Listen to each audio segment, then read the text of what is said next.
नंतर प्रधानमंत्री सिंदूर विसरले, ते घरघर सिंदूर वाटणार होते, राजकारण करणार होते, विरोध झाल्यामुळे थांबले।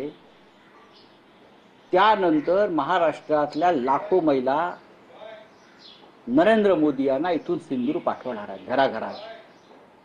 घराघरातून सिंदूर पाठवायचा सुद्धा अभियान त्या दिवशी आम्ही घेणार आहोत।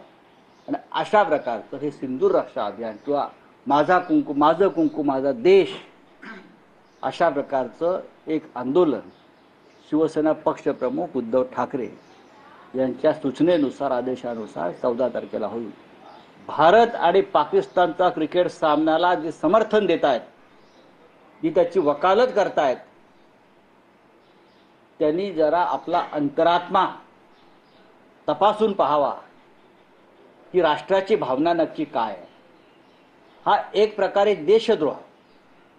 या भाजपवाल्यांची सगळी मुलं अबुधाबीत मॅच बघायला जाणार आहेत। जय शहा तर क्रिकेटचे सर्व आहेत। राष्ट्रभक्तीच्या गोष्टी आपण करता, अमित शहा करतात, आम्हाला शिकवतात, काँग्रेसवाल्यांना असतील, शिवसेनेला असतील। आम्ही म्हणे आमच्या मूळ विचारापासून दूर गेलो। आम्ही मूळ विचारापासून दूर गेलो नाही।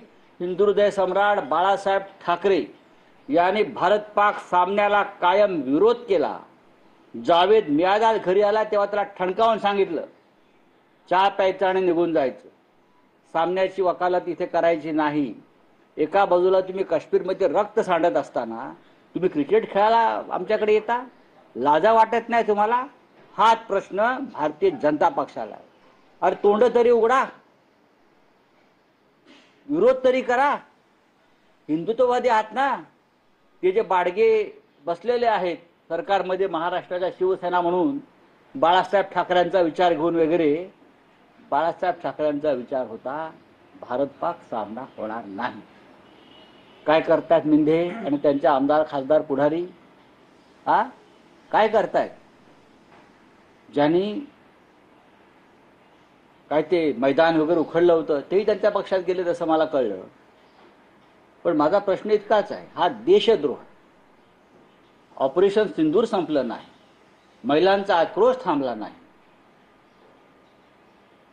आजही सगळीकडे वेदना आहे त्याची। आणि तुम्ही क्रिकेट खेळता पाकिस्तान बरोबर? नाही, शिवसेना माननीय उद्धव ठाकरे यांच्या नेतृत्वाखाली बाळासाहेब ठाकरे यांची शिवसेना ते सहन करू शकत नाही। महिला आमच्या रस्त्यावर येतील।